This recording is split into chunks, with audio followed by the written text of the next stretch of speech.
بسم اللہ الرحمن الرحیم۔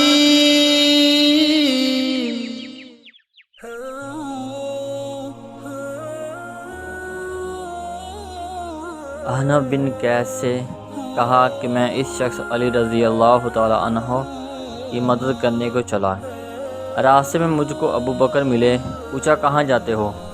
میں نے کہا اس شخص علی رضی اللہ تعالی عنہ کی مدد کرنے کو جاتا ہوں۔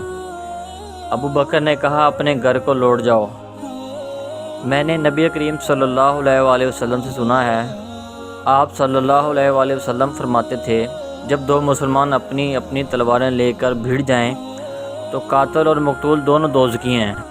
میں نے عرض کیا یا رسول اللہ، قاتل تو خیر ضرور دوزخی ہونا چاہیے، مقتول کیوں؟